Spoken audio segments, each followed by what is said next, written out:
당회장 직무대행이신 이수진 목사님께서 요한일서 강의 36번째 제목으로 말씀 증거해 주시겠습니다. Acting senior pastor सुजिनली प्रचार करेगी, जिसका विषय है यूहन्ना की पहली पत्री 36वां सत्र। मैं आपकी इस विशेष प्रस्तुति के लिए धन्यवाद देती हूँ। वो कितना सुंदरता से अपनी प्रस्तुति देती हैं और आप उनको देखिए।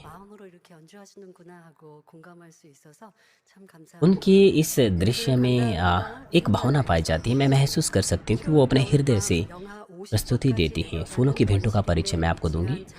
हम धन्यवाद और महिमा पिता परमेश्वर को देते हैं, जिन्होंने छोटे से गांव में जो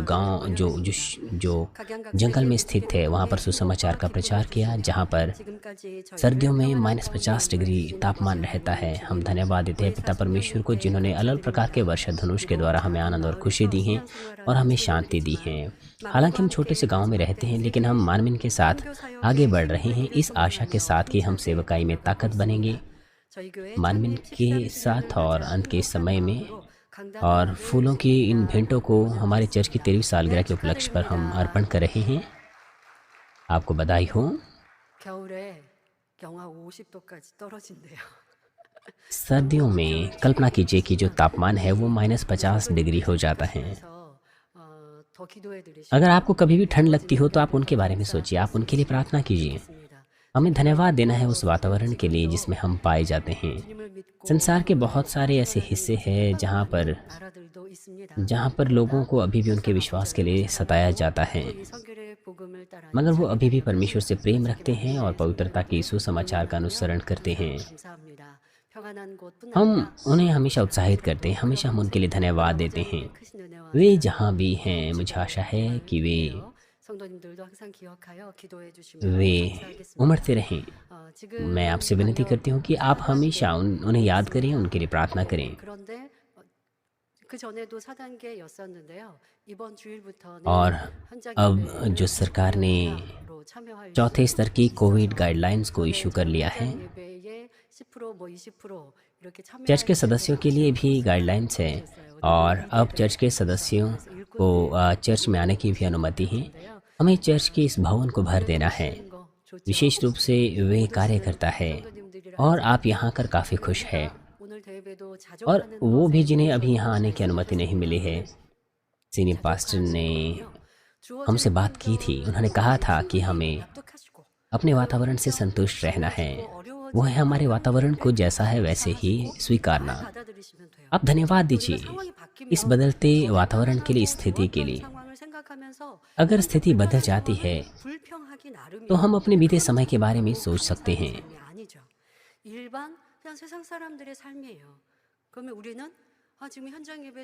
संसारिक लोग इस तरह से करते हैं, लेकिन हम विश्वासी एक ऐसी स्थिति में हैं जहां पर हम कोविड के चलते भवन में नहीं आ पाते हैं। हमें कुड़कुड़ाना नहीं है इस बारे में, इस वास्तविकता को हमें मान लेना है। अपने विश्वास को, अपने परिवार को एक भवन बना लीजिए। आजकल के दिनों में काफ़ी अच्छी गवाहियाँ मुझे सुनने को मिलती हैं। इस महामारी के दौरान भी लोग अपने घरों में सभाओं को अर्पण कर रहे हैं। जिन लोगों का विश्वास कड़ा है, मजबूत है, वो मेहनत से प्रार्थना सभाओं में भी शामिल होते हैं। भवन में जब हम प्रार्थना मीटिंग्स में होते थे, उस वक्त लोगों को घरों से निकलना पड़ता था, उन्हें जल्दी जल्दी में आना पड़ता था।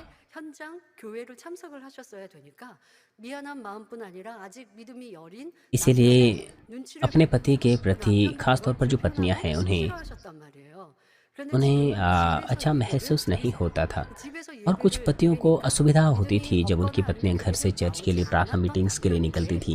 लेकिन आजकल के दिनों में वो ये सब अपना काम अपने घर पर ही करती हैं। और जो पति हैं, क्योंकि वो अपनी पत्नियों को देखते हैं, इसीलिए जो पति हैं वो भी धन्यवादी है कि उनकी पत्नियां घर छोड़कर चर्च नहीं जाती हैं। जब वो साथ मिलकर परमेश्वर का वचन सुनते हैं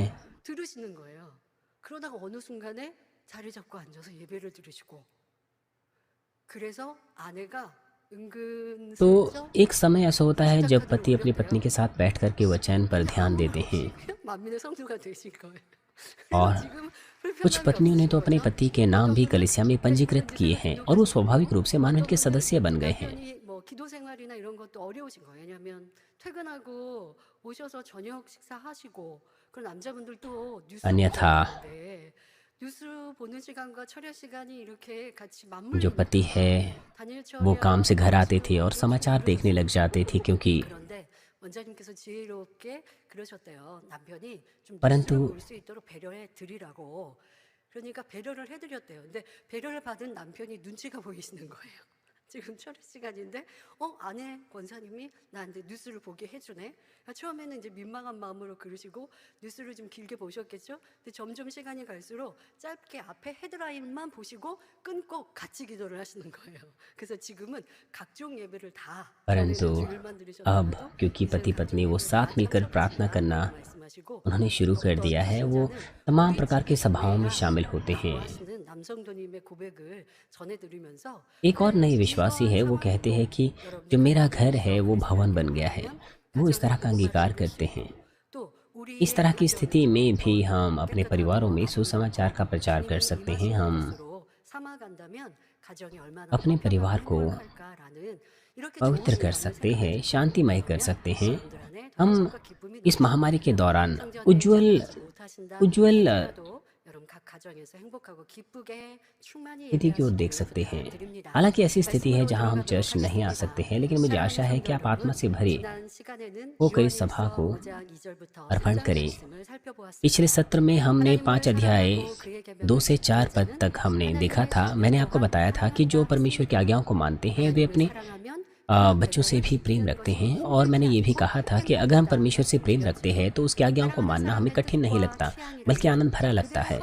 ये बिल्कुल ऐसे है जैसे कि हम अपने प्रिय लोगों के की इच्छा पर चलना चाहते हैं, उनके स्वाद को पसंद करते हैं।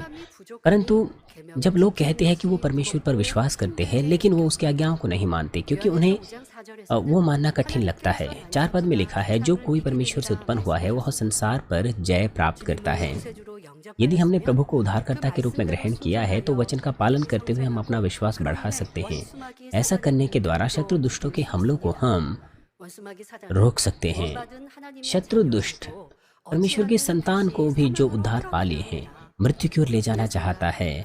उनके शारीरिक विचारों को, पाप और बुराई को, शारीरिक गुणों को भड़काने के द्वारा वो उन्हें भड़काते हैं कि वे फिर से संसार में प्रेम करें, प्रेम रखें और फिर पाप करें। ये संसार पर जय पाना नहीं होता है।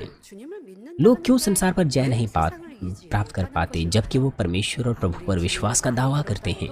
वो इसीलिए है, चाहे उन्होंने कितना ही सत्य क्यों ना सुना हो, लेकिन सिर का ज्ञान उन्हें संसार पर विजय प्राप्त नहीं दे सकता। हालांकि वो लंबे समय से मसीह हैं, बहुत से वचन सुन लिए हैं, लेकिन अगर वो उनके अनुसार ना चलें तो उनका विश्वास मरा हुआ है, जिससे वो संसार पर जय प्राप्त नहीं कर सकते।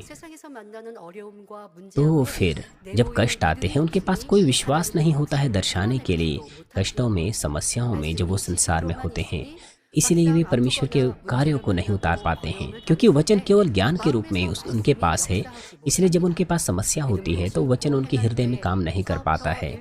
जब आप सुनते हैं कि लोग अपने व्यापारों में, कार्यशालाओं में आशीषें पा रहे हैं, जब वो विश्वास से बोलते और कार्य करते हैं, उस वक्त आप भी आशीष पाना चाहते हैं।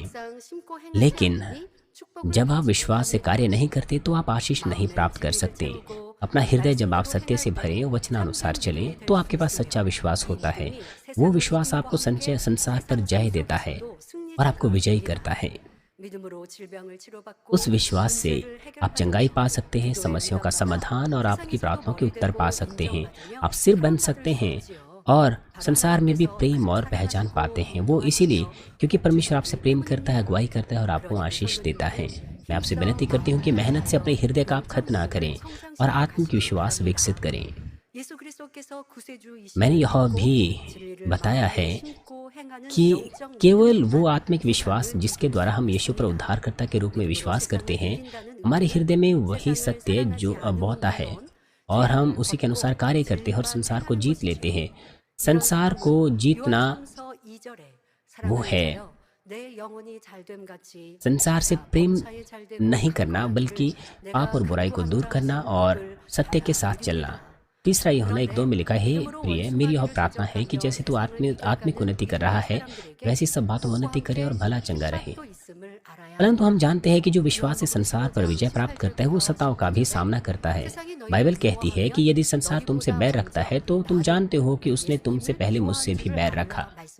यदि तुम संसार के होते तो संसार अपने से प्रीति रखता, अपनों से प्रीति रखता, परंतु इस कारण कि तुम संसार के नहीं वरन मैंने तुम्हें संसार में से चुन लिया है, इसलिए संसार तुमसे बैर रखता है।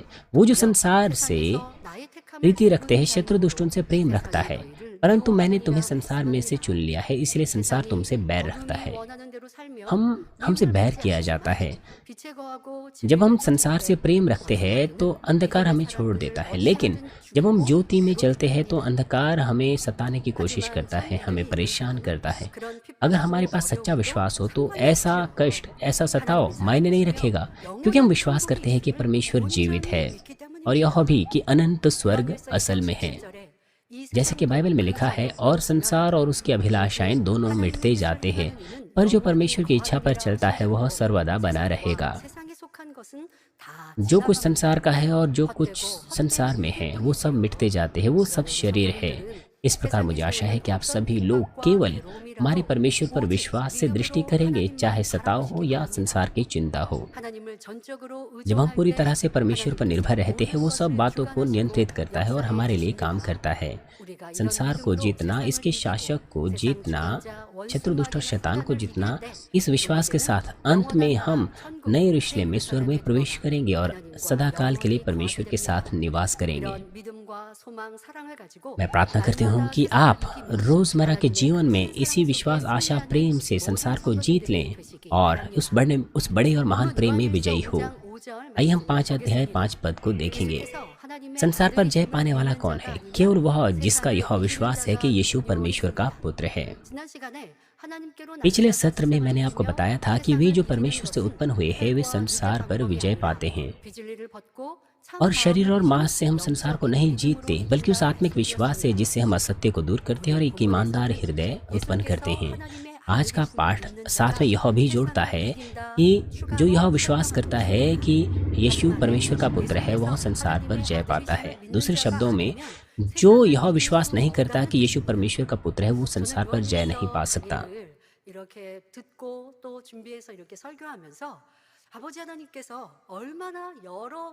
पहले यूहन्ना के संदेशों का जब मैं अवलोकन कर रही थी, संदेश को तैयारी कर रही थी, तो मैंने इस बात को देखा है कि पिता परमेश्वर बार बार इन महत्वपूर्ण चीजों को दोहरा रहे हैं। उन्होंने अलग अलग तरीकों से उन्हें दर्शाया है। हम इस चीज को देख सकते हैं। क्यों वो ऐसा करते हैं? वो इसलिए क्योंकि वो बहुत महत्वपूर्ण है। हमें आज्ञा पालन करना है, हमें आशीषें प्राप्त करनी है आज्ञाकारिता के द्वारा। मुझे आशा है कि आप परमेश्वर के हृदय, हमारे प्रभु के हृदय को महसूस करें। पहले उन्होंने उनके बारे में बताया था जो संसार पर जय प्राप्त करते हैं। इस प्रकार हमें वो बनना है जो संसार पर जय प्राप्त करते हैं। यही पिता परमेश्वर हमें करने को कहते हैं। वो हमें ऐसा करने की आज्ञा देते हैं। केवल वो जो यीशु मसीह पर विश्वास करते हैं उनमें जीवन होता है। उन्होंने अनंत जीवन पा लिया है और उन्हीं के पास सामर्थ्य है। जब हम यीशु मसीह को अपने हृदय में विश्वास करते हैं तो पवित्र आत्मा परमेश्वर हमारे हृदय में भेजता है, जो हमारी मरी आत्मा को पुनर्जीवित करता है। विश्वास के द्वारा हम पवित्र आत्मा पाते हैं, जीवन पाते हैं, परमेश्वर के संतान बनते हैं और अनंत जीवन का आनंद लेते हैं। जो बात मायने रखती है वो यह कि जो लोग अपने हृदय में इस बात पर विश्वास करते हैं वो उस वचन को सिर्फ ज्ञान के रूप में नहीं रखते, बल्कि उसके अनुसार चलते भी हैं। वो वचन को सुनते हैं, उसे अपना रोटी बनाते हैं, उसके अनुसार चलते हैं। इस प्रकार पाप और बुराई को दूर करते हैं, हृदय को सत्य से भर देते हैं और आत्मा के जन्म में बदल जाते हैं। खाना खाने के बाद हम उसे पचाते हैं, उसके पोषक तत्वों को अवशोषित करते हैं और उसे अपने पूरे शरीर में लगा देते हैं और जो गंदगी है उसे बाहर निकालते हैं। भोजन खाने के बाद मान लीजिए आप उसे अच्छे से नहीं पचा पा रहे और उससे आपका जो स्वास्थ्य है प्रभावित होता है और उससे संबंधित आपको समस्याएं हो जाती हैं। सिर्फ खाना ही जरूरी नहीं होता, बल्कि उसे पचाना, उसे अवशोषित करना पोषक तत्वों को और फिर गंदगी को बाहर निकालना, ये सारी चीजें जरूरी हैं। आत्मिक रूप से भी बिल्कुल ऐसा ही है। आत्मिक रूप में भी बिल्कुल ऐसा ही है। चाहे कितने ही परमेश्वर के वचन हम क्यों ना सुने, उसका मतलब ये नहीं कि हमने उद्धार पा लिया है। और हमने संसार पर जय पा ली है और उसकी सच्ची संतान बन गए हैं। पिता परमेश्वर बार बार इस बात पर जोर देते हैं। खाना खाने के बाद उसे पचाना होता है। उसी प्रकार से सत्य का वचन सुनने के बाद हमें उसे पचाना होता है और उसे आत्मा के जन में बदल देना होता है। आपको इस बात को पहचानना है, इस बात को आपको देखना होगा कि ये काम आप कैसे करेंगे। हम खाना पानी के साथ लेते हैं, इस तरह से जब हम करते हैं तो वो अच्छे से पच जाता है और इसकी वजह से पोषक तत्व अवशोषित हो जाते हैं, गंदगी बाहर निकल जाती है और इस तरह से हम एक स्वस्थ जीवन जीते हैं। इसी तरह से हम मनुष्य के पुत्र के मांस और उसके लहू को पीते हैं। हमने प्रभु भोज के आत्मिक अर्थ को सीखा है। प्रभु भोज का में जो हम जूस लेते हैं वो यीशु मसीह का लहू दर्शाता है। यीशु मसीह का लहू सामर्थ्य है, बहुमूल्य है। जब हम इस पर भरोसा रखते हैं, उसकी सामर्थ्य ताकत हम पर आती है। जब हम उसके बहुमूल्य लहू पर विश्वास करते हैं, वचन के अनुसार चलने की हमें ताकत मिलती है कि शत्रु दुष्ट को हम दूर करें। यही वजह है। हालांकि ऐसा नहीं है कि हम सुनते हैं, सीखते हैं और सिर्फ याद रखते हैं, बल्कि क्योंकि हम उसके अनुसार चलते भी हैं, उसे मानते हैं, इसीलिए हम ऐसा करते हैं। यही वजह है कि हम उसके लहू के गीत गाते हैं जब हम भूतों को निकालते हैं, क्योंकि उसके लहू में सामर्थ्य है। जिन लोगों के पास सच्चा विश्वास नहीं होता उनमें भय रहता है। मान लीजिए आपके आसपास कोई ऐसा व्यक्ति है जो भूतग्रस्त है और आप लोग दूसरे लोगों के साथ इकट्ठा होते हैं और आप उसके प्रभु के गीत गाते हैं, लेकिन अगर आपके पास सच्चा विश्वास ना हो तो हालांकि आप भूत को निकालने की कोशिश करते हैं मगर आप डरे रहते हैं। वो इसलिए क्योंकि सच्चा विश्वास आपके पास नहीं है। हम फिल्मों में देख सकते हैं, हम दक्षिणी जो फिल्में होती हैं हम उनमें देखते हैं भूतग्रस्त लोग वो बहुत ही अजीब नजर आते हैं। वो बहुत अजीब होते हैं और बड़े ताकतवर होते हैं, बड़े डरावने दिखते हैं। वो सामान्य लोगों से कहीं ज्यादा ताकतवर नजर आते हैं और जब लोग उन्हें नियंत्रित करने की कोशिश करते हैं तो उन्हें नियंत्रित करना भी मुश्किल होता है। उन फिल्मों में जो मसीह लोग होते हैं वो क्रूस का इस्तेमाल करते हैं। यहाँ तक कि वो फिल्में भी आत्मिक रूप से बिल्कुल सही है। जब लोग क्रूस उठाते हैं तो भूतग्रस्त व्यक्ति इस बात उसे पहचानता है।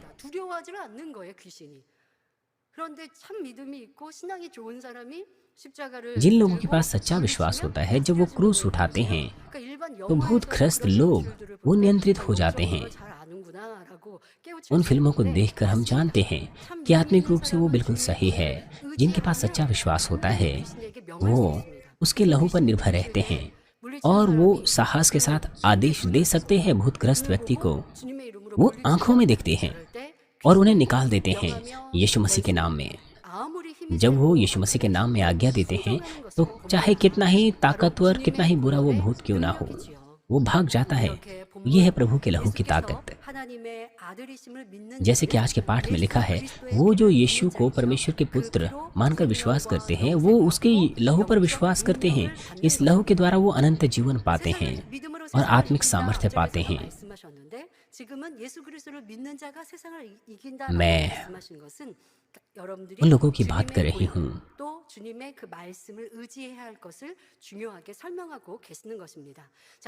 आप जब बाइबल में देखते हैं, बाइबल कहती है कि आप उसके लहू पर विश्वास कीजिए। बाइबल उसके लहू पर जोर देती है।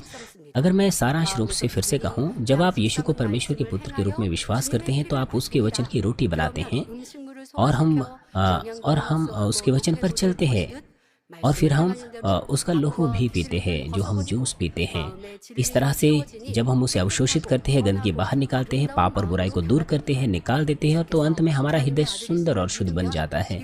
इस तरह से अगर हम विश्वास करें कि यीशु परमेश्वर का पुत्र है तो हम बुराई को दूर करते हैं, पवित्र बनते हैं।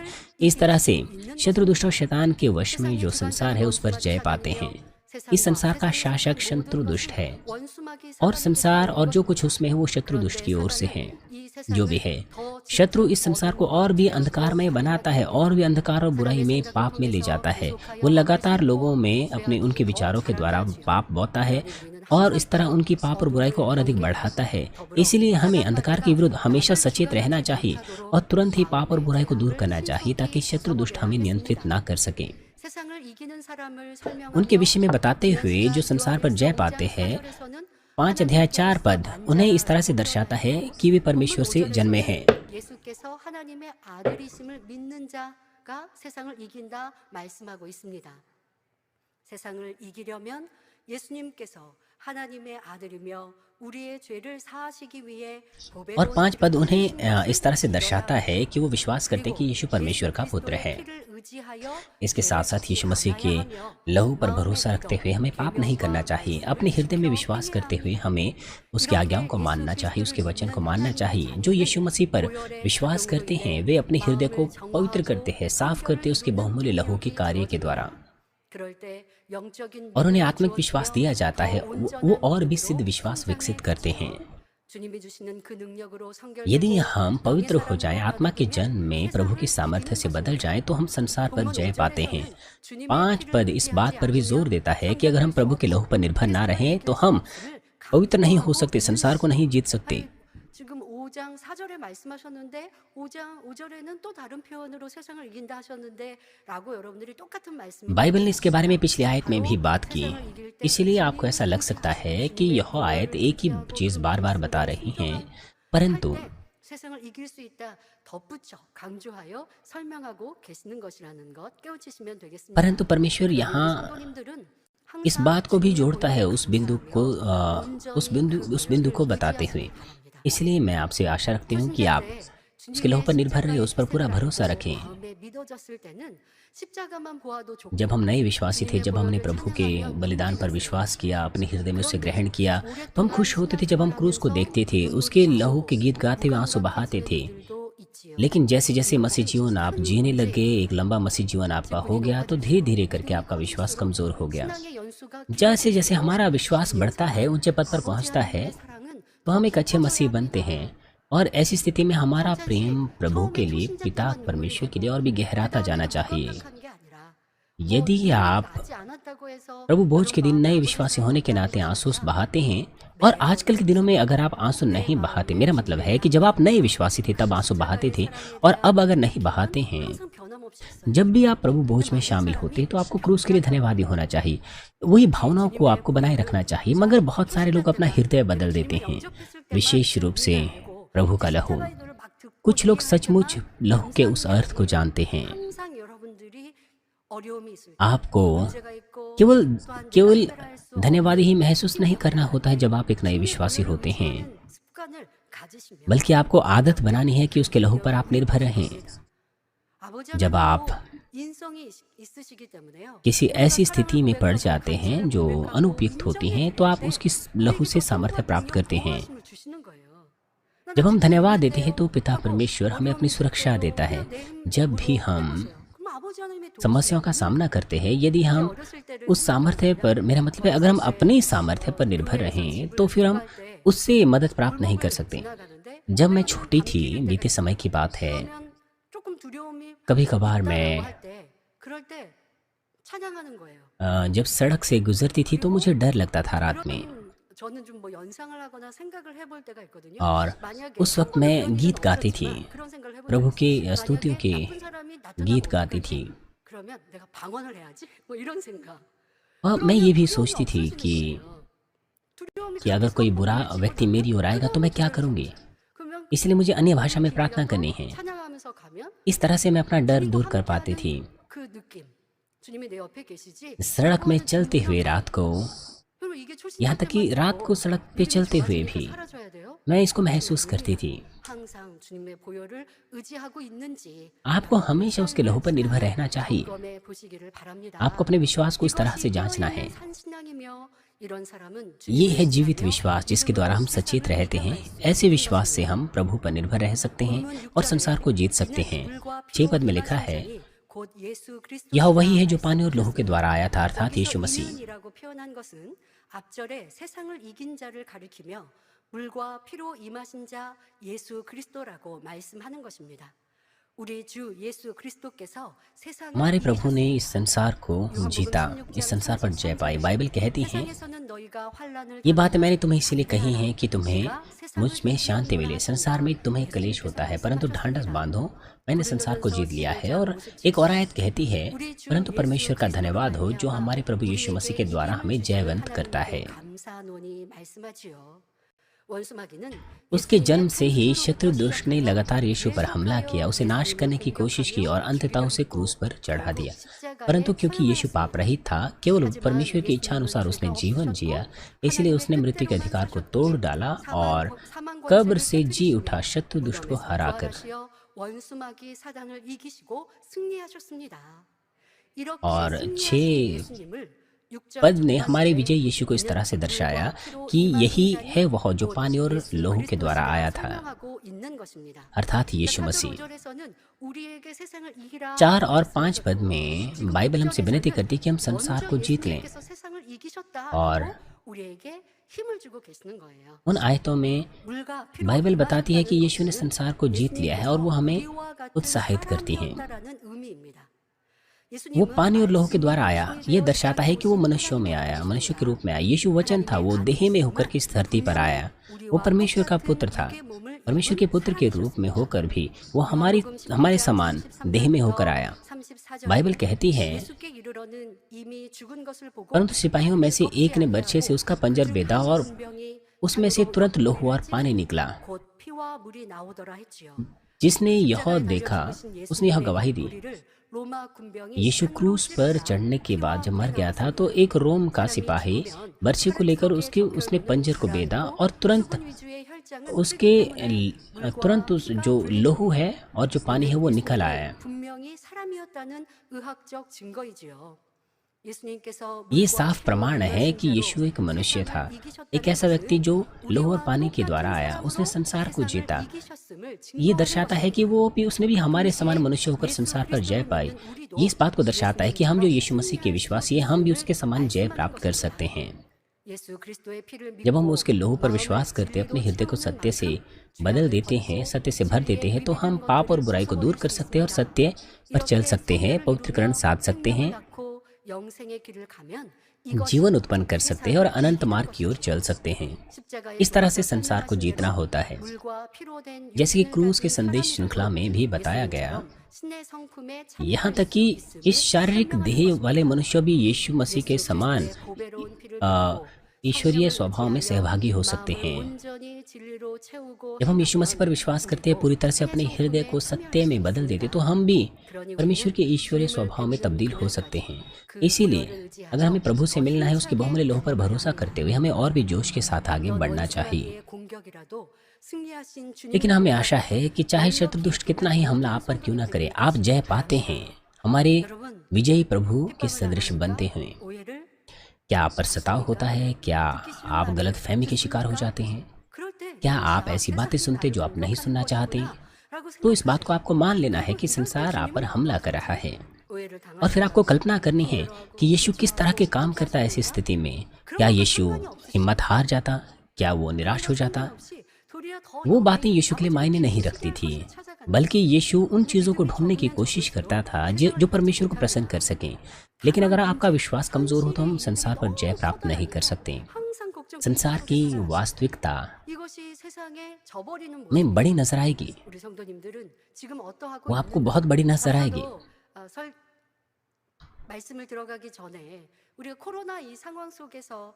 मैं महामारी के बारे में आपको बता रही थी, ऐसी स्थिति जहाँ पर हम भवन के अंदर नहीं आ पाते हैं।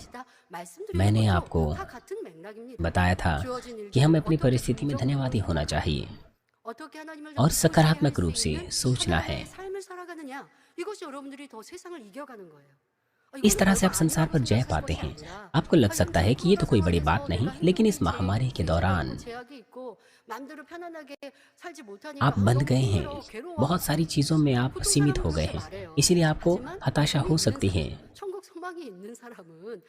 संसारिक लोग उसी तरह से करते हैं, लेकिन जिन लोगों के पास संसारिक आशा होती है, जिनके पास आत्मिक विश्वास होता है, जब वो देखते हैं कि यह स्थिति पूरे संसार भर में फैली हुई है, तो आप इस स्थिति को मान लेते हैं और सरकारी नियमों का पालन करते हैं। 토련회가 집에 있는 시간이 많으면 아버지의 और 말씀을 읽고 जब आप अपना 또 समय घर पर अधिक से अधिक बिताते हैं तब आप बाइबल पढ़ सकते हैं 세상 것들 취하지 않는 좋은 영의 습관들을 और 만들어. आप 여러분들 책자 읽기 대회 할 때는 책자 एक 많이 अच्छी 읽어요. आदत विकसित कर 그거 이제 सकते हैं। 끝나고 나니까 अपने 책 सीनियर 딱 पास्टर की 닫고 पुस्तकें भी पढ़ी 그러고서 हैं। 이제 책 안 읽어요. 그러니까 이런 것들 सीनियर 참 पास्टर की 여러분들 पुस्तक 각자의 अध्ययन 삶의 अभियान 방식, समाप्त होने के 주어진 बाद 일들 속에 아버지를 더 기쁘시게 할 것을 찾고 주어진 상황 속에서 내가 더 진리를 आपको 쫓아가는 आपको दी हुई 것, परिस्थिति 기뻐하고 में 감사에 चीज़ों को 감사할 수 ढूंढना है, 있는 परमेश्वर को 나의 धन्यवाद देना है, हर 모습은 परिस्थिति में 무엇인가 धन्यवाद देना है। 찾아가는 것, 이런 आप 작은 मुंह 것 से क्या 하나가 बोलते हैं उन 세상을 बातों को आपको 이겨가는 जांचना है। 그렇게 इस तरह से आप 쌓아가고 संसार को 살아가면 जीतते हैं। 더 큰 믿음이 इस 돼서 तरह से जब आप 내게 चीज़ों 큰 को एकत्र 어려움이 करते 와도 रहते हैं तो 믿음으로 생각하고 आपका विश्वास 긍정적으로 बढ़ता है। 생각하면서 इसीलिए बड़ी 영웅 समस्या के 있게 सामने 사는 आप 것이죠. 그런데 आप 여러분들 작은 것은 उस पर जय 그냥 पाने से कहीं 흘러가고 ज़्यादा बढ़कर बन 올라가고 जाते हैं। 지쳐하고 लेकिन अगर आप 포기해버리고 कुड़कुड़ाएं, निराश हो जाएं, 믿음으로 हिम्मत हार 지고 लें 이기는 사람이 तो यह संसार को 없는 것입니다. विश्वास से 이 जीतना नहीं 말씀이 होता है, संसार 여러분 पर 삶의 विश्वास से 작은 जय 것과 पाना 큰 नहीं 것에 होता है। 이르기까지 모든 मुझे 것을 आशा 잘 है कि 적용하셔서 आपके 내가 जीवन के हर 믿음을 पहलू 저버리는 में 것, आप 이것만 इस संदेश को 세상을 अपने जीवन के हर 세상 पहलू में लागू करें, हर चीज़ पर लागू करें। 라고 말할 것이 아니라 주어진 삶 속에서도 आपकी 얼마나 진리를 परिस्थिति में 지키고 आपको 사는가, जांचना है 세상을 이기는 कि 믿음의 आप 사람이라는 것 किस प्रकार से 생각하시면서 여러분 삶을 변화시켜 कैसे 가시기를 부탁드립니다. संसार पर जय पाते हैं। मुझे आशा है उस तरह से आप अपना जीवन बदल सके। 6 पद में लिखा है, वह न केवल पानी के द्वारा वरन पानी और लहू दोनों के द्वारा आया था। सबसे पहले यीशु का पानी के द्वारा आना अर्थात परमेश्वर का वचन, परमेश्वर का पुत्र, परमेश्वर का वचन मनुष्य देह में इस संसार में आया। बाइबल में लिखा है कि आदि में वचन था, वचन परमेश्वर के साथ था और वचन परमेश्वर था। और एक और आयत कहती है, उसमें जीवन था और वह मनुष्यों की ज्योति थी। और वचन देहधारी हुआ, वचन और सच्चाई के साथ हमारे मध्य में उसने डेरा किया। यीशु मसीह जो वचन था वो देह में होकर मनुष्यों के बीच में आया। यीशु ने देह को पहना, यद्यपि उसने देह को पहना लेकिन उसने संसार में पाप नहीं किया, शत्रु दुष्ट को हराया और वचन के अनुसार, परमेश्वर की विधियों के अनुसार ही उसने इस धरती पर जीवन जिया। और अपनी सार्वजनिक सेवकाई में भी उसने तमाम व्यवस्था को माना और उसे पूरा किया और क्रूस के द्वारा उसने व्यवस्था को पूरा किया। इस तरह से यीशु का पानी, वचन आत्मिक रूप से बदलाव लाता है, सामर्थ्य लाता है और अनंत जीवन के पानी को भी दर्शाता है जो हमें जीवित करता है। बाइबल कहती है, जो कोई भी उस पानी को पीता है जो मैं उसे दूंगा वो कभी प्यासा ना होगा, परंतु जो पानी मैं उसे दूंगा उसमें एक सोता बन जाएगा जो अनंत जीवन के लिए उमड़ता है, रहेगा। जो पानी हमें अनंत जीवन देता है वो परमेश्वर का वचन है, अनंत सत्य है। परंतु कुछ लोग दावा करते हैं कि अगर हम यीशु मसीह पर विश्वास कर लें, पवित्र आत्मा पा लें, तो हमारा कभी भी नाश नहीं होगा। लेकिन यीशु ने कहा कि मैं तुमसे सच सच कहता हूँ, जब तक तो कोई मनुष्य जल और आत्मा से ना जन्मे तो वह परमेश्वर के राज्य में प्रवेश न करेगा।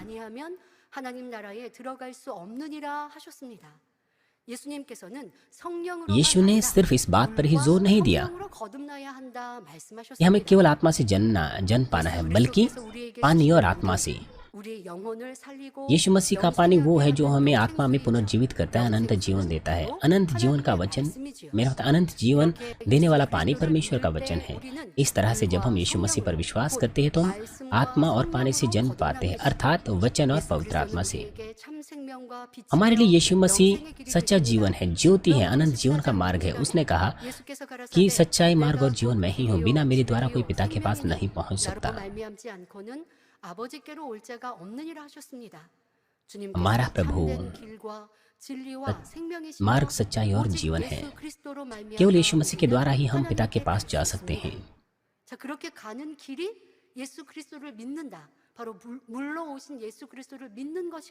वो मार्ग है यीशु पर विश्वास करना जो पानी और देह में होकर आया, पानी और लहू में होकर आया।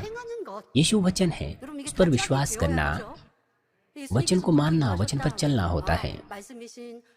यीशु वचन है, वो पिता के साथ एक था और वो इस संसार में आया देह में होकर के। इस बात को सिर्फ जानना नहीं है,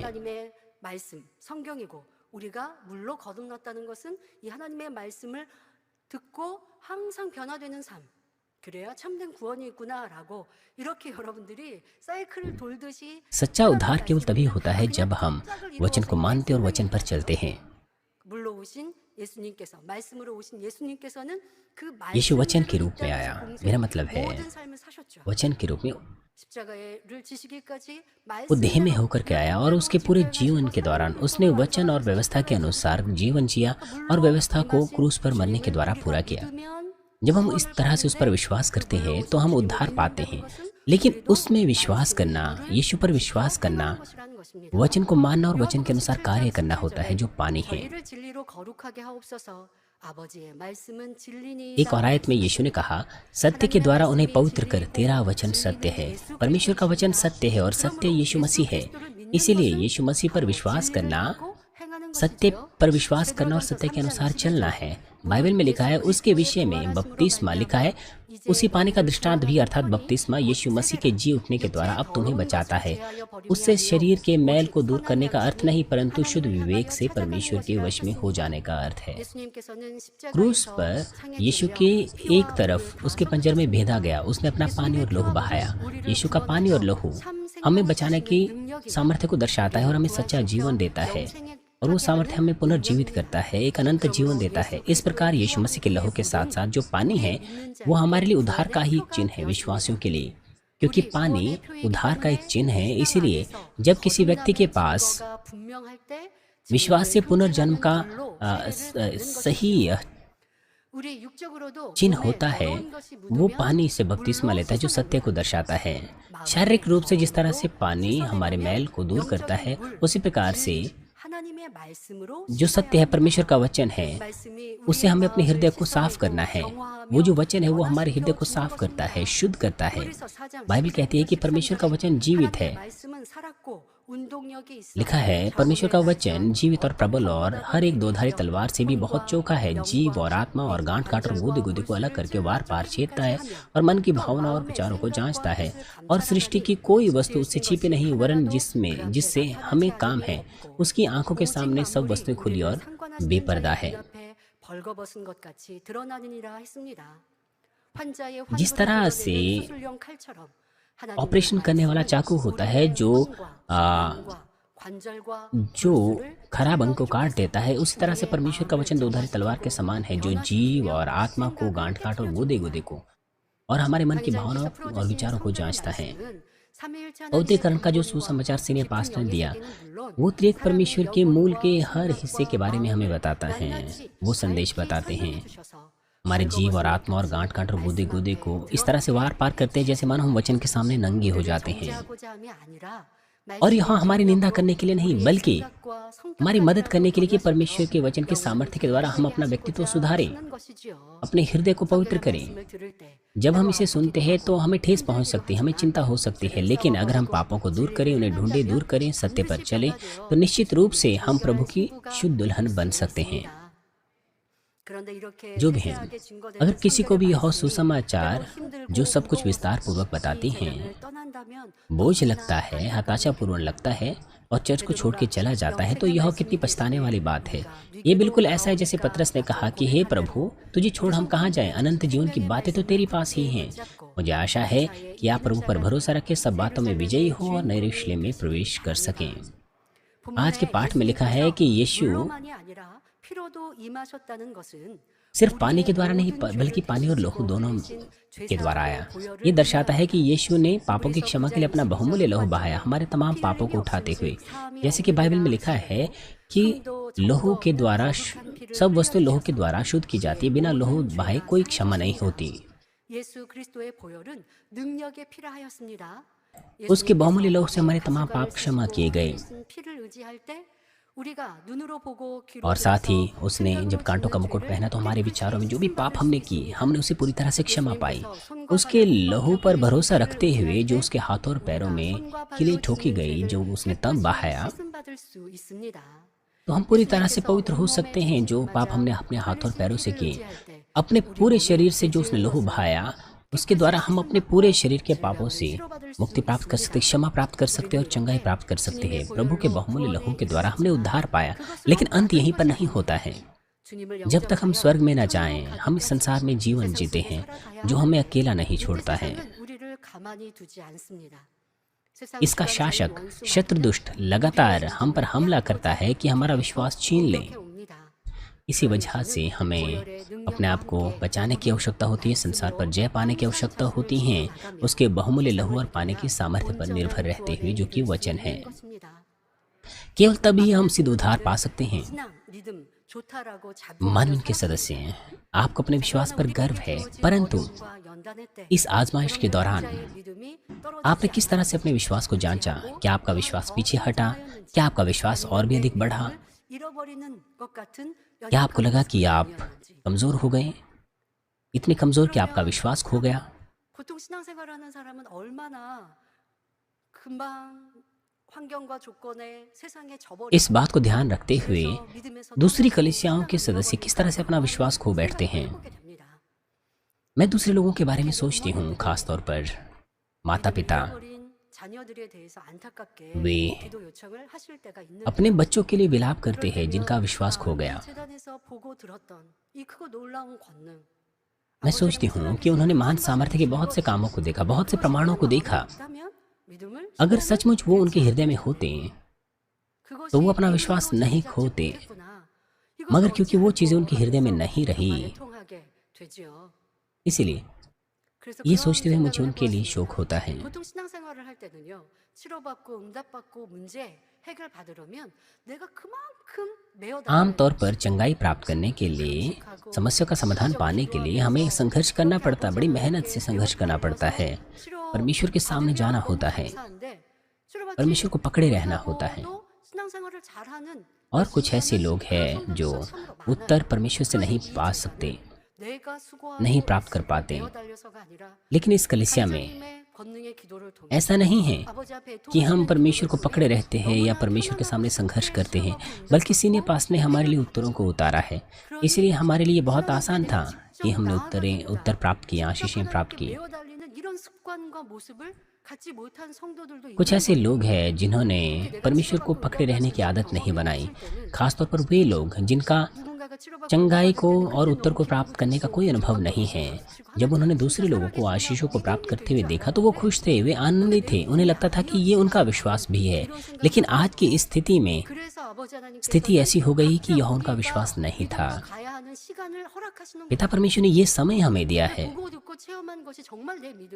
जहां हम जांच कर सकते हैं। ये दुख भरी बात है कि यदि आपको लगता है कि आपका विश्वास सिद्ध नहीं है तो आपको सोचना है, इस पर विचार करना है। पिता परमेश्वर प्रभु वो अभी भी है। इतने महान कार्य, ये कोई कहानियां नहीं है। अगर ये कहानियां होती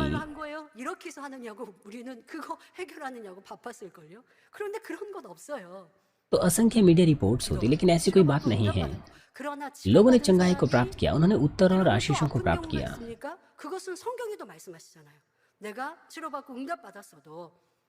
कुछ ऐसे भी लोग हैं जो चंगाई प्राप्त करने के बाद भी बीमार हो गए। बाइबल कहती है कि अगर कोई बीमारी चंगाई प्राप्त करता है, अगर वो ऐसा जीवन ना जिए जो परमेश्वर को प्रसन्न करे, तो उसकी स्थिति बदतर हो सकती है, जैसे कि यीशु ने भी कहा। लेकिन लोग चंगाई प्राप्त करने के बाद भी जब वो अच्छा जीवन जीते हैं तो वो अभी भी बिल्कुल सही है। यही चीज हमने इस कलीसिया में देखी है। ऐसी बीमारियां जो संसार में ठीक नहीं हो सकती थी, यहाँ आने के बाद उन्होंने समस्याओं का समाधान पाया, चंगाइयाँ पाई। ऐसे लोग जो चल फिर नहीं सकते थे जन्म से ही, समय और दूरी पर प्रबल होकर जब उन्होंने प्रार्थनाओं को ग्रहण किया तो उनका जीवन सामान्य हो गया। पिता परमेश्वर के कार्यों के बगैर, मेरा मतलब है, ये सारी चीजें संभव नहीं हो सकती थी। यदि हम उन बातों पर विश्वास करें, उन तथ्यों पर विश्वास करें, तो हम वचन में निवास कर सकते हैं। लेकिन अगर आपके पास आत्मिक विश्वास नहीं है, अगर आपके पास ये बातें केवल आपके दिमाग में हैं, तो फिर यही वजह है कि वो लोग इस तरह की स्थिति में हैं, उनका विश्वास चला जाता है। 그래도 वो विश्वास 그런 खो बैठते हैं। 청년들도 어떤 부모님 되시는 분이 그런 편지를 써오셨어요. 어, और 며칠 전에는 कुछ ऐसे माता पिता 자녀가 जिनके 사고를 बच्चों के साथ यह 당해서 स्थिति है, 이렇게 지금 उन्होंने एक पत्र लिखे। उन्होंने अपने 큰 पत्र में 사고를 लिखा 당했습니다. कि 기도 उनके 요청을 बच्चों की दुर्घटना हो 하셨거든요. गई, और 그런데 उनमें से 그 एक माँ थी 사고를 जिन्होंने 통해 मुझसे कहा 사고가 कि 있기 वो 전엔 उम, 신앙생활, 믿음 कि उनके 생활 बेटे का 잘못한 एक्सीडेंट हो 거예요. गया और वो प्रार्थना करें। 그래서 उन्होंने मुझसे 대회만 प्रार्थना करने को 겨우 कहा था, और उन्होंने ये भी 집에서 कहा कि 예배를 उनके 드려도 बच्चों ने अच्छा 대회만 विश्वासी 겨우 जीवन 드려요. नहीं जिया। 그런데 사고를 당하고 나니 वो 그 केवल सुबह की सभा में ही 대회에 आती 온 थी, 것이 있어서 लेकिन उस दुर्घटना के 이 बाद 자녀가 क्योंकि 겸비해진 마음으로 당의자님 환자 기도를 उस बच्चे को 받고 याद था जो कुछ उसने इस 그렇게 कलीसिया में सुना 사고를 था, 당하면서 치료받기까지 इसीलिए उसने 과정을 그렇게 보낸 거예요. सीने 그러니까 पास्टर की 지금 बीमारों की प्रार्थना को 가족에게 ग्रहण 되게 किया, 다 잘 참석하고 और 기도 आजकल के दिनों में 생활도 वो 이제 조금씩 तमाम 하고 प्रकार की सभाओं में 있습니다라고 शामिल होती हैं 하는 편지를 보면서 और 그래 एक प्रार्थना भरा 이거는 जीवन जी 축복이네. रही हैं। जब मैंने इस बात 그래도 को 우리 सुना 막내네 तो 양떼였기에 어려운 일들이 시험 हम 어려움이 महसूस 있을 कर 때 सकते हैं कि 믿음을 आजमाइशें सचमुच हमारे लिए 저버리고 आशीषें हैं, 그래서 참 믿음이 없었나라고 लेकिन 안타까웠지만 ये बात 그래도 बड़ी 신앙의 मेरा 가난을 मतलब है, 지키고 कुछ 아버지 लोग 앞에 부복하고 환자 기도를 받으며 जो वो अपने 이제 आप को 더 दीन 굳건한 करते हैं, 믿음으로 오는구나. 그러니까 우리 부모님들 내 자녀 너무 안타깝게 कुछ माता पिता 하지 마시고요. 항상 기도로 여러분들이 जिनके पास 먼저 ऐसे बच्चे हैं, 예수님에게 바라시고 आपको सबसे 믿음으로 पहले 세상을 이기는 본이 되어주시면 मसीह की सुगंध को फैलाना चाहिए। 잘 तब आपके 성장할 विश्वास, 것입니다. तब परिवार के 근데 सदस्य 그렇지 विश्वास 않고 में 자꾸 बढ़ेंगे। 잔소리하시는 लेकिन 잔말씀 अगर 하시고 आप 힘들게 하시고 केवल उन्हें भाषण ही 내 सुनाते 눈에 रहें, 보이는 걸로 부정적인 말 नकारात्मक 하시면 बातें उनके विषय में बोलें, 삐뚤어질 수밖에 없으니까요. 더 사랑으로 तो आपके बच्चे और भी अधिक भटक 품어가시기 सकते हैं। 바랍니다. आपको उन्हें प्रेम 이렇게 से अपने 주님께서 물과 गले लगाना 피로 है। 임하신 것, 그것을 믿는 사람은 주님이 세상을 이기셨듯 우리도 세상을 이길 수 있는 것입니다. 그래서 오늘 본문에서는 मेरा 바로 मतलब है, 예수님께서 세상을 이기셨다 말씀하시면서 물과 피로 임하신 예수님에 대해 설명하셨고 그것은 우리도 आज की आयत यीशु के बारे में बात करती है, जो पानी और लोहू के द्वारा आया, और इस बात पर जोर देती है कि हमें उसके लोहू पर भरोसा रखना है। आइए मैं संदेश का सारांश आपको दूंगी। 195장 가사를 보면 3절에 भजन 195 के जो गीत के वाक्य है वो इस प्रकार के हैं कि पिता, मैं तुझसे भटक गया था, मेरा हृदय भटक गया था, मुझे मेरे पाप गहरे नजर आते थे, पानी उन्हें नहीं धो सकता। 여기서 물 같은 것 가지고는 ये वचन, 씻을 수가 아주 पानी उन्हें नहीं 없네. धो सकता। 주여 귀한 몸의 피로 날 정결케 하옵소서. 이게 가사거든요. ये भजन के 물 같은 거 가지고 वाक्य इस प्रकार से गाए जाते हैं, और इस भजन के वाक्य में लिखा है कि पानी उन्हें नहीं धो सकता। और जैसे कि हमने आज के पाठ से, आज के संदेश से सीखा कि हमारे जो पाप है वो यीशु के लहू और पानी से धोए गए हैं। वचन पानी यीशु का वचन है, परमेश्वर का वचन है, लेकिन इस पाठ में लिखा है कि वचन, मेरा मतलब है पानी उन्हें नहीं धो सकता। शाब्दिक रूप से वो पानी की सामर्थ्य का इनकार करते हैं। हालांकि इसका मतलब यह होना चाहिए कि हमारा जो शारीरिक पानी है वो हमारे पाप और बुराई को नहीं धो सकते हैं।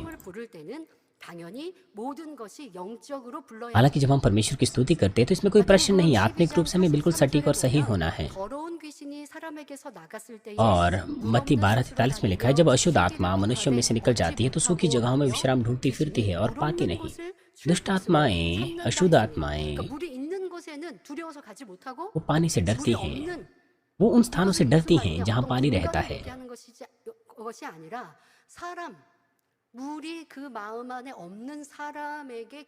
वो ऐसे लोगों को ढूंढती है जिनमें कोई पानी नहीं रहता, जिनमें कोई परमेश्वर का वचन नहीं रहता।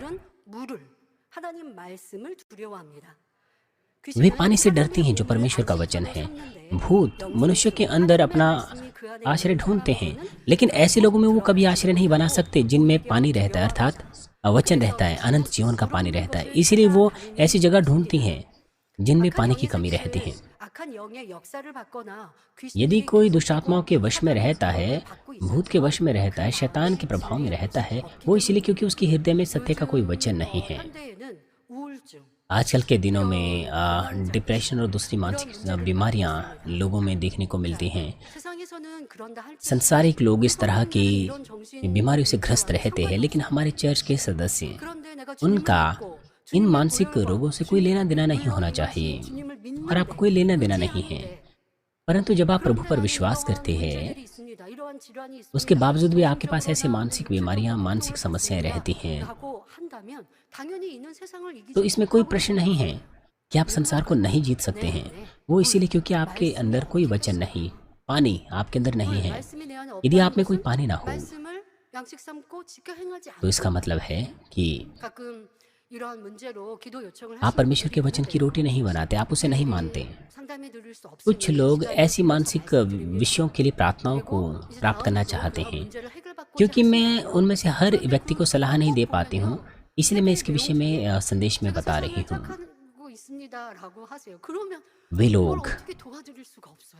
वे लोग अंगीकार करते हैं, मेरा मतलब है वो संसार से समझौता करते हैं, संसार से मित्रवत होते हैं। इसीलिए यद्यपि परमेश्वर का सामर्थ्य जन उनके लिए प्रार्थना करें, मगर अगर वो लोग अभी भी संसार के प्रति प्रेम रखते हैं, तो प्रार्थना, एक किसी पास्टर से प्रार्थना ग्रहण करने के बाद भी, मेरा मतलब है, अगर आपको परमेश्वर के सामर्थ्य का अनुभव करना है, तो आपको संसार से मित्रवत नहीं होना चाहिए, आपको संसार को दूर करना चाहिए, और इसके अलावा बहुत से दूसरे काम भी करने होते हैं। मगर क्योंकि वे संसार से अभी भी मित्रवत होते हैं, और इसी बीच में वो प्रार्थना करने को भी कहते हैं, और ऐसी चीजें बार बार क्यों होती हैं?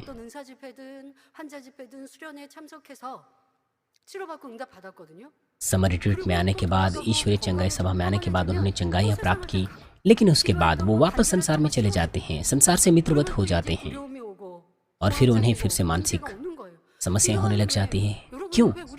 क्यों वो लोग इस तरह की चीजों को दोहराते हैं? ये शत्रु दुष्ट का शिकार बनना होता है। क्यों वो इस तरह से जीते हैं? पिता परमेश्वर हमें कष्ट नहीं देते, पिता परमेश्वर हमें आशीष देना चाहते हैं, हमें उत्तर देना चाहते हैं। पिता परमेश्वर हमसे कहते हैं कि हम पाप ना करें।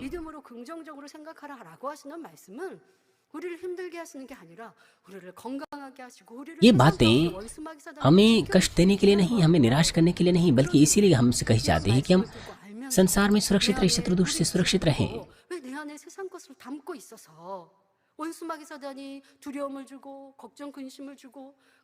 शत्रु दुष्ट के द्वारा क्यों वो लोग डरे रहते हैं? क्यों संसार में जीवन जीने में उन्हें कष्ट होता है, एक सामाजिक जीवन जीने में उन्हें कष्ट होता है? वो पीड़ाओं में जीते हैं। आपको अपने हृदय को वचन से भरना है, सत्य से भरना है। यदि आप उसके लहू पर भरोसा रखें, तो फिर आपका शत्रु दुष्ट से कोई नाता नहीं, आपके अंदर कोई डर नहीं होगा।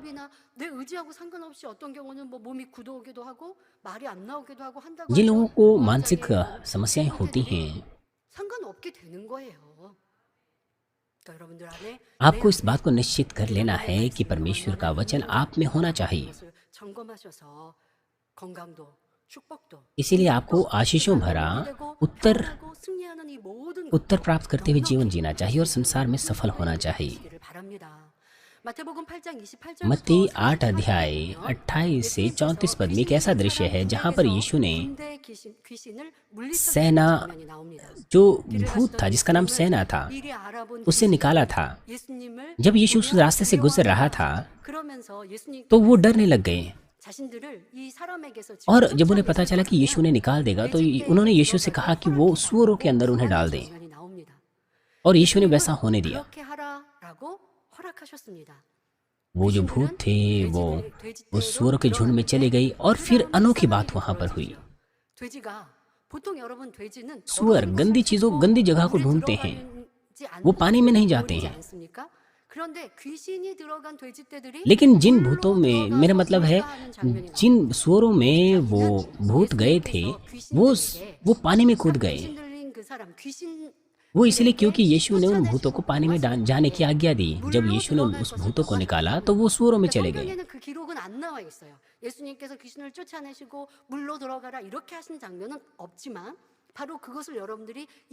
यदि आप सत्य को समझे तो आप इस बात को जानते हैं। जब यीशु ने उस भूत को, दुष्ट आत्मा को निकाला, यीशु पहले से आज्ञा दे चुका था। वो उन्हें पहले से आज्ञा दे चुका था कि वे पानी में जाएं।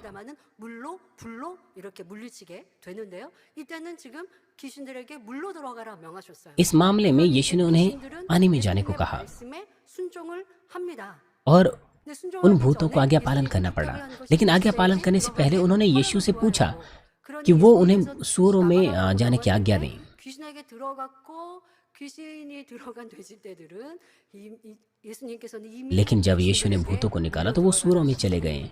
लेकिन यीशु पहले उन्हें आज्ञा दे चुका था पानी में जाने की, इसीलिए जो वो सूअर थे वो पानी में कूद पड़े। 여러분들 영적으로 당의자임을 통해서 हमने इस बात को सीखा है 다 알게 सीनियर पास्टर के द्वारा, 그런데 이때 보면 돼지떼를 치던 사람들은 돼지떼가 뭘 क्योंकि 사니까 손해를 보았지. वो जो सूअर के रखवाले थे उन्हें आर्थिक रूप से नुकसान हो गया था, इसलिए उन्होंने यीशु को वहां से छोड़ जाने को, उस जगह को छोड़ने को कहा, इसलिए वो अपनी सेवा वहां नहीं कर पाया। 들어가면 भूत जानते थे कि अगर वो पानी में चले जाएंगे उनकी सामर्थ्य खत्म हो जाएगी, लेकिन अंत तक यीशु को बाधा डालने के लिए उन्होंने यीशु को कहा 이걸 모르셨을까요? कि वो सूअरों में जाने की आज्ञा दे। 예수님께서는 तो क्या इस बात को यीशु नहीं जानता था? यीशु जानता था कि उसकी सेवा में बाधा आएगी, 성경을 읽는 लेकिन यह बाइबल के 귀신을 쫓을 때 पाठकों को 물에 들어가게 명할 것을 इस बात को याद दिलाना था कि यीशु ने असल में उन भूतों को पानी में जाने की आज्ञा दी थी। कभी कभार जब हम परमेश्वर का कार्य 이러한 देखते 어려움을 हैं, 당하는 것 같은데, 이렇게 그냥 हम ऐसा लग सकता है कि हमारा नुकसान हो गया है, लेकिन 사건이 작을 때는 이해되지 않는 일들이 있어요. 그러나 아버지 하나님은 더 많은 것을 얻기 위해 더 그것이 लेकिन 선한 것이기 때문에 때로는 손해를 보고 어려움을 겪는 것을 선택하시는 일들을 당회장님의 사역이나 만민의 역사 속에 लेकिन पिता परमेश्वर अधिक चीज़ों को देने के लिए इस तरह की चीज़ों से हमें गुजरने देते हैं। सीनियर पास्टर की सेवकाई में हम इस बात को देख सकते हैं। इसी प्रकार से यद्यपि यीशु जानता था कि उसकी सेवा में बाधा आएगी, लेकिन आत्मिक वजह से उसने ऐसा होने दिया। 상실하기 때문에 성령의 불 또한 두려워합니다. 그러니 우리가 귀신을 물리칠 때 물리치고 भूतों को, दुष्ट आत्माओं को निकालने के लिए हम वचन पर भरोसा रख सकते हैं, अनंत जीवन का जो पानी है, और पवित्र आत्मा की अग्नि पर। 그래서 물리칠 때에는 예수 भूतों को निकालने के लिए हम यीशु मसीह के नाम से आज्ञा देते हैं और 나갈 것을 हम उन्हें कहते हैं कि वो पानी में या आग में चली जाएं। 또 진리를 늘 양식 삼아 마음에 शत्रु, दुष्ट और शैतान 원수마귀가 틈탈 수 없고 사단이 जो सत्य के वचन को रोटी बनाते हैं, अपने हृदय को सत्य से भरते हैं, शत्रु, दुष्ट और शैतान उनमें नहीं जा सकते हैं। 사단이 역사할 वो 수 उनमें घुसपैठ नहीं कर सकते जो हमेशा प्रार्थना करते हैं और पवित्र आत्मा की भरपूरी में रहते हैं। 하나님께서는 이런 बाइबल के इन आत्मिक सिद्धांतों को समझने के लिए हमारे प्रिय सीनियर पास्टर ने हमें राय दी 이 요한일서 कि हम इस वचन को, 이 설교를 하시면서 जो पानी है, जो इस भजन 195 में इसे बदल दें, जब उन्होंने 1986 में संदेश का प्रचार किया था।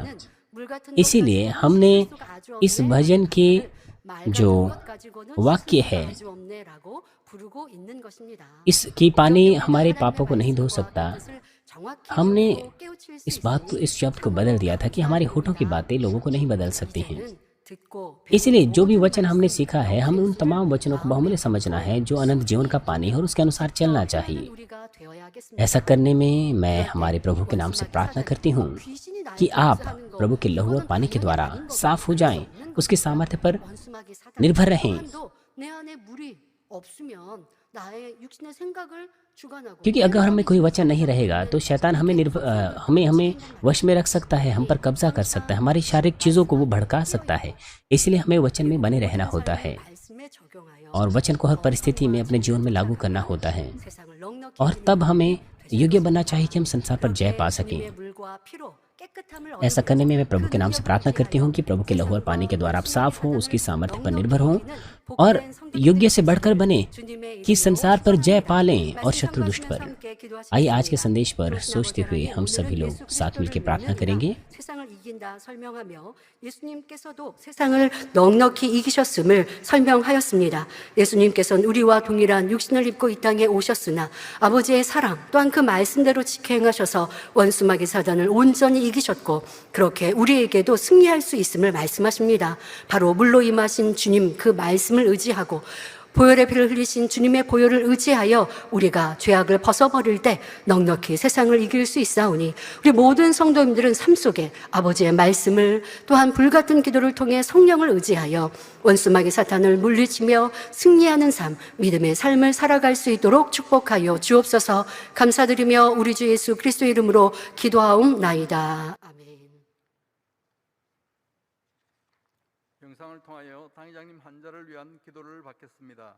아픈 분들은 아픈 곳이나 연약한 곳에 손을 बीमारों के लिए सीनियर पास्टर की प्रार्थना को ग्रहण करेंगे। अगर आप बीमार हैं, अपना हाथ अपने बीमार अंगों पर रखें। अगर आप बीमार नहीं हैं, अपना हाथ अपनी छाती पर रखें। अपने हृदय की इच्छाओं के लिए इस प्रार्थना को प्राप्त करें। 전능하신 사랑의 아버지 हालेलुया। सर्वशक्तिमान हमारे प्रेमी पिता परमेश्वर, अपना हाथ तमाम विश्वासियों पर रखें जो इस वक्त इस प्रार्थना को ग्रहण कर रहे हैं। GCN과 समय और दूरी को मिटाते हुए अपना कार्य उन पर प्रकट कीजिए जो इस वक्त इस प्रार्थना को जीसीएन और इंटरनेट पर और शाखा और संघी कलीसियाओं में और परमेश्वर की संतान संसार भर में ग्रहण कर रहे हैं। 역사하여 주시기를 हृदय से विश्वास करने की योग्य उन्हें विश्वास दीजिए।